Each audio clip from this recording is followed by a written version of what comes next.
الحمد لله وكفى وسلام على عباده الذين اصطفى خصوصا على سيد الرسل وخاتم الأنبياء وعلى آله وأصحابه الأتقياء. أما بعد فأعوذ بالله من الشيطان الرجيم. بسم الله الرحمن الرحيم. الحمد لله رب العالمين الرحمن الرحيم مالك يوم الدين. إياك نعبد وإياك نستعين. اهدنا الصراط المستقيم صراط الذين أنعمت عليهم غير المغضوب عليهم ولا الضالين.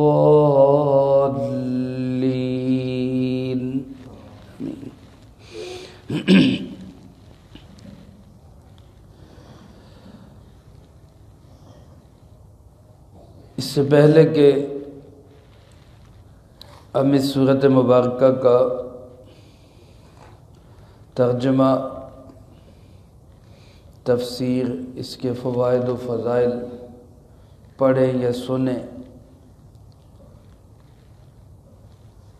میں یہ عرض کرنا چاہتا ہوں کہ ہمارے اس درس قرآن کا مقصد کیا ہے، کس لیے قرآن کریم کا درس دیا جاتا ہے. تو اس سلسلے میں ہمارے دو بڑے مقصد ہیں، اور یہ وہی دو مقصد ہیں جو حضرت شیخ الہند مولانا محمود حسن رحمۃ اللہ علیہ نے طے کیے. حضرت شیخ الہند مولانا محمود حسن رحمۃ اللہ علیہ اس خطے میں بر صغیر کے اندر اسلامی اقدار کے، حریت اور آزادی کے ایک بہت بڑے علم بردار تھے. 1851 میں ان کی ولادت ہوئی اور 30 نومبر 1920 کو ان کا انتقال ہوا، یعنی تقریباً کوئی 70 سال کی عمر انہوں نے پائی. اور جس وقت ہوش سنبھالی ہے تو اس خطے میں بلکہ آدھی سے زیادہ دنیا پر اس وقت انگریز کا ناقوس بج رہا تھا. برطانیہ، برصغیر، پاک و ہند، افغانستان اور ان علاقوں میں ہر جگہ پہ یہ انگریز ہی چھائے ہوئے تھے. 1857 کے اندر بہت بڑی جنگ لڑی گئی انگریز کے خلاف، جس میں اپنوں کی بے وفائی کی وجہ سے نقصان اٹھانا پڑا. یہ حضرت کے طالب علمی کا زمانہ تھا. پھر جب تعلیم کے بعد عملی میدان میں قدم رکھا، اور حضرت شیخ الہند مولانا محمود حسن رحمۃ اللہ علیہ دیوبند کے پہلے شاگرد ہیں.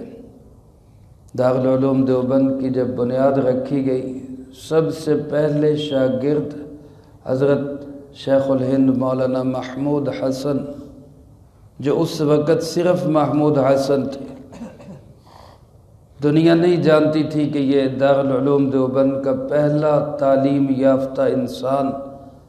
یہ ایک وقت آئے گا کہ انگریز کی آنکھ کا سب سے بڑا کانٹا یہی ہوگا. سعودی عرب کے رہنما حضرت شیخ الہند رحمۃ اللہ علیہ کے متعلق فرمایا کرتے تھے کہ اس کے رگ و پے کے اندر، اس کے روئے روئے میں انگریز کی اتنی نفرت پیدا ہے، انگریز کی اتنی عداوت اور دشمنی ہے اس کے اندر کہ اگر اس کو جلا کر راکھ بھی کر دیا جائے تو اس کی راکھ بھی انگریز سے بچ کے اڑے گی کہ میں کہیں اس کے ساتھ نہ ٹچ ہو جاؤں۔ اس خطے کی آزادی اور حریت کے لیے، ہم سب کے اسلام اور دین کی بقا کے لیے حضرت شیخ الہند رحمۃ اللہ علیہ نے بڑی طویل اور کٹھن جد و جہد کی ہے۔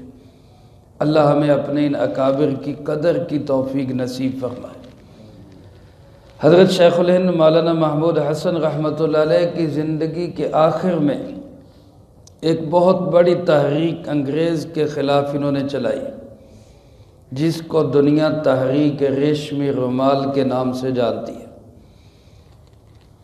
دیوبند سے لے کر امروٹ شریف تک اور امروٹ شریف سے لے کر افغانستان، کابل اور ترکی سے لے کر مدینہ منورہ تک، اس پورے خطے کے اندر حضرت شیخ الہند نے اندر ہی اندر انگریز کی ایسی بغاوت پیدا کر دی کہ اگر یہ تحریک کامیاب ہو جاتی تو نہ آج اس خطے کے اندر گورا انگریز ہوتا نہ کالا انگریز ہوتا، یہاں اسلام کا ہی حکمرانی ہوتی اور اسلام کا ہی پریرا لہراتا۔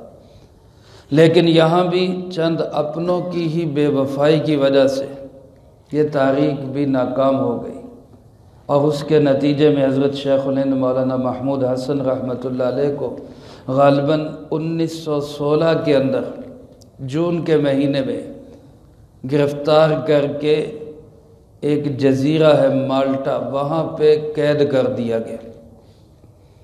کچھ تقریباً 3.5 سال حضرت نے وہاں پہ قید کاٹی ہے، بڑھاپے کے اندر 70-80 سال کے قریب عمر، آخری حصے ہے عمر کے۔ اور پھر جب وہاں سے رہا ہو کے آئے تو علماء نے لکھا ہے کہ مارچ یا فروری 1920 کو ان کی رہائی ہوئی، اور یہاں آتے ہی بر صغیر میں جب پہنچے ہیں بہت بڑا ان کا استقبال ہوا، اور اسی وقت ان کو شیخ الہند کا لقب بھی دیا گیا۔ ایک بہت بڑے اجلاس کی صدارت کی، لوگوں نے منع کیا کہ جی آپ ابھی آئے ہیں، آپ نہ صدارت کریں، آپ اجلاس میں نہ جائیں، انگریز آپ کا بدترین دشمن ہے، پھر گرفتار کر لے گا۔ حضرت نے فرمایا کہ اگر میرے اجلاس میں جانے سے انگریز کو تکلیف ہوتی ہے تو میں زندہ بھی جاؤں گا، میں مرا ہوا بھی جاؤں گا، کسی طریقے سے ان کے قدم یہاں سے اکھاڑنے۔ اور پھر ایک خطاب فرمایا جس میں ان کے شاگرد بڑے بڑے علماء موجود تھے۔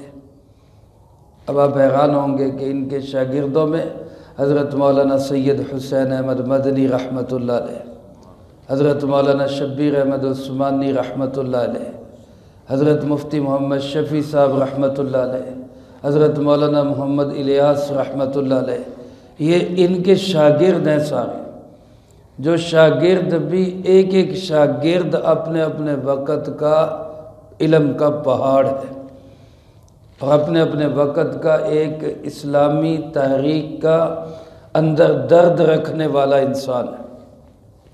حضرت مفتی اعظم پاکستان مفتی محمد شفیع صاحب رحمۃ اللہ علیہ نے اپنی کتاب وحدت امت میں اس بیان کو نقل کر دیا، ورنہ ہو سکتا تھا یہ ہم تک نہ ہی پہنچتا، کیونکہ اس بیان میں صرف خاص علماء موجود تھے۔ حضرت نے اپنی کتاب میں لکھ کر امت تک پہنچا دیا۔ حضرت فرماتے ہیں کہ حضرت شیخ الہند رحمۃ اللہ علیہ فرمانے لگے کہ بھائی ہم تو جیل کی تنہائیوں میں 2 سبق لے کر آئے ہیں، جیل کی تنہائیوں میں 2 سبق لے کر آئے۔ اب یہ بڑے بڑے علماء، چوٹی کے علماء، شیخ الحدیث، شیخ التفسیر، فقہ کے علم کے پہاڑ، یہ سوچنے لگے کہ اتنا بڑا ہمارا استاذ، ہمارا رہبر، ہمارا رہنما، جس کی زندگی اسلام کی سربلندی کے لیے گزر گئی، اور جو قرآن کا وارث، حدیث کا وارث، فقہ کا وارث، جس نے علوم کے دریا بہائے، وہ جیل سے کیا 2 سبق لے کر آیا ہوگا؟ کون سے 2 سبق لے کر آیا؟ یہ بڑے بڑے علماء بھی ہمتاً گوش ہو گئے کہ سنے تو صحیح، یہ 70 سال کا بوڑھا شیخ کون سے 2 سبق لے کر آیا؟ وہ فرمانے لگے میں نے بڑا غور کیا جیل کی تنہائیوں میں، امت کے زوال کا سبب کیا ہے، امت کیوں پستی میں چلی جا رہی ہے، دن بدن گراوٹ کیوں ہے؟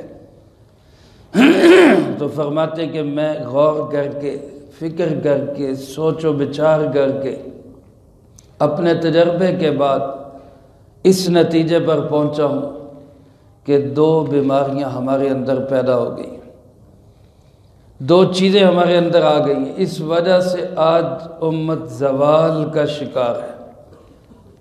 اور پھر فرمایا وہ 2 چیزیں کون سی ہیں؟ ایک فرمایا کہ امت کا تعلق قرآن کریم سے ٹوٹ گیا، قرآن کریم سے امت دور ہو گئی ہے، لفظاً معناً قرآن کریم کو سیکھنے کا شوق نہیں رہا۔ اس لیے میں جیل کی کال کوٹڑیوں سے یہ تہیہ کر کے آیا ہوں کہ واپس جا کر کریا کریا، گاؤں گاؤں، شہر شہر، بستی بستی، مسجد مسجد درس قرآن کا آغاز کروں گا، اور اس کے ذریعے امت کو لفظاً و معناً قرآن کریم کے سیکھنے کا شوق پیدا کروں گا، تاکہ امت کا قرآن سے ٹوٹا ہوا تعلق دوبارہ بحال ہو جائے۔ اور دوسری چیز فرمایا، دوسری چیز یہ کہ امت آپس کے اختلافات کا شکار ہو گئی، تقسیم ہو گئی اور بٹ گئی امت، اور اس طرح تقسیم ہوئی کہ ہر شخص وہ اپنی اپنی جگہ پر سمجھ رہا ہے کہ میں ہی جنتی ہوں، باقی سب جہنمی ہیں، اس طرح تقسیم ہو گئی۔ تو میں یہ تہیہ کر کے آیا ہوں کہ اس درس قرآن کے ذریعے امت کو وحدت کا سبق دوں گا کہ امت ایک ہو جائے۔ اور حضرت مفتی اعظم پاکستان مفتی محمد شفیع صاحب رحمۃ اللہ علیہ لکھتے ہیں کہ اصل میں یہ ایک ہی چیز ہے، یہ 2 چیزیں نہیں ہیں، ایک ہی چیز ہے۔ قرآن کریم سے ہمارا تعلق ٹوٹا، اسی کے نتیجے میں ہم فرقوں میں اور گروہ بندیوں میں اور تقسیموں میں بٹ کے رہ گئے، کیونکہ قرآن کریم کیا ہے؟ وَاعْتَصِمُوا بِحَبْلِ اللَّهِ جَمِيعًا، اللہ پاک فرماتے اللہ کی رسی کو مضبوطی سے تھام لو۔ قرآن کریم کیا ہے؟ اللہ کی رسی ہے، قرآن کریم اللہ رب العالمین کی وہ رسی ہے کہ جس کو سب تھام لیں تو سب ایک ہو جائیں، یہ مرکز ہے۔ اور جب ہم اپنے مرکز سے کٹ گئے تو پھر ظاہر ہے جب مرکز سے کٹ گئے تو پھر بکھر گئے، ہواؤں میں بکھر گئے، فضاؤں میں بکھر گئے، ادھر ادھر بکھر گئے۔ اس لیے ضرورت ہے کہ آج امت کو دوبارہ اسی مرکز کے ساتھ جوڑا جائے، اسی قرآن کریم کے ساتھ جوڑا جائے۔ امت کا جب تک تعلق قرآن کریم کے ساتھ بحال رہے گا، اس سے ہدایات لے کر چلے گی، تو امت کبھی بھی اختلافات کا شکار نہیں ہوگی، فرقوں میں نہیں بٹے گی۔ میرے محترم دوستو، رسول اللہ صلی اللہ علیہ وسلم نے ارشاد فرمایا، ترکت فیکم امرین، میں تمہارے اندر 2 چیزیں ایسی چھوڑ کے جا رہا ہوں، 2 چیزیں تمہارے اندر ایسی چھوڑ کے جا رہا ہوں کہ اگر تم ان کو مضبوطی سے تھام لو تو کبھی گمراہی تمہارے نزدیک بھی نہیں آ سکتی، گمراہی کبھی تمہارے نزدیک بھی نہیں آ سکتی۔ ایک جگہ فرمایا کتاب اللہ و سنتی، اللہ کی کتاب اور میری سنت، اور ایک جگہ فرمایا کتاب اللہ و عطرتی، اللہ کی کتاب اور میری آل اولاد اہل بیت، یعنی ان چیزوں کو بندہ مضبوطی سے تھام لے تو کبھی بھی گمراہی نہیں ہو سکتی، اختلافات کا شکار نہیں ہو سکتی، تفرق تشتت نہیں ہو سکتا۔ تو میرے محترم دوستو، ہمارے درس قرآن کریم کا مقصد بھی یہی دو چیزیں ہیں۔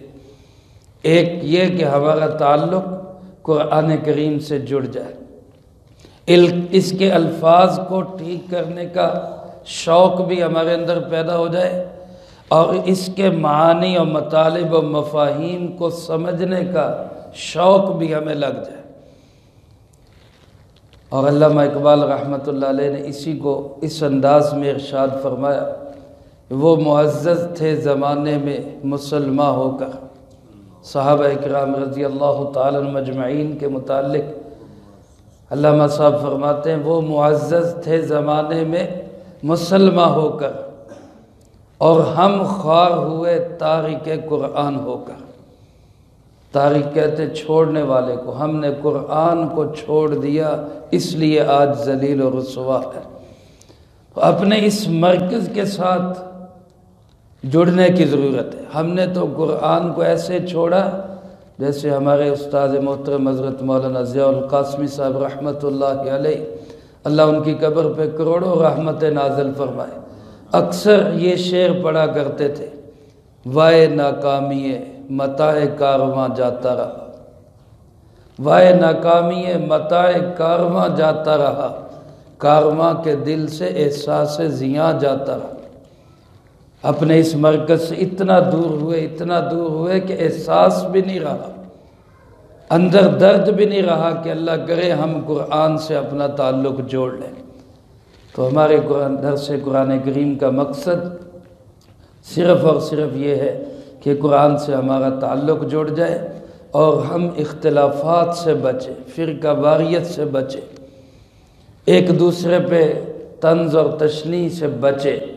جو قرآن و سنت کی تعلیم ہے اس کو سب کے سامنے رکھے، تاکہ ہم اسی راستے پہ چل سکیں جو اللہ اور اس کے رسول صلی اللہ علیہ وسلم کا راستہ ہے۔ ان مقاصد کو ذہن میں رکھ کر ہم درس قرآن میں انشاءاللہ بیٹھیں گے اور دوسروں کو بھی دعوت دیں گے۔ لوگ یہ سمجھتے ہیں کہ پتہ نہیں یہ درس قرآن کے نام پر کوئی اپنی باتیں پھیلا رہے ہیں۔ یاد رکھے، اپنی کوئی بات نہیں، وہی بات ہے جو اللہ اور اس کے رسول صلی اللہ علیہ وسلم کی بات ہے۔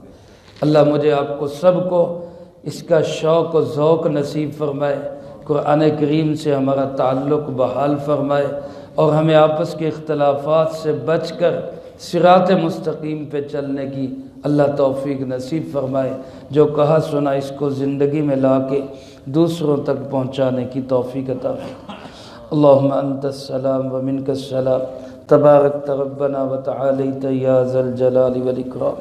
اللہم اعنا علی ذکرک و شکرک و حسن عبادتک۔ اللہم احسن عاقبتنا فی الامور کلہا وأجرنا من خزي الدنيا وعذاب الآخرة۔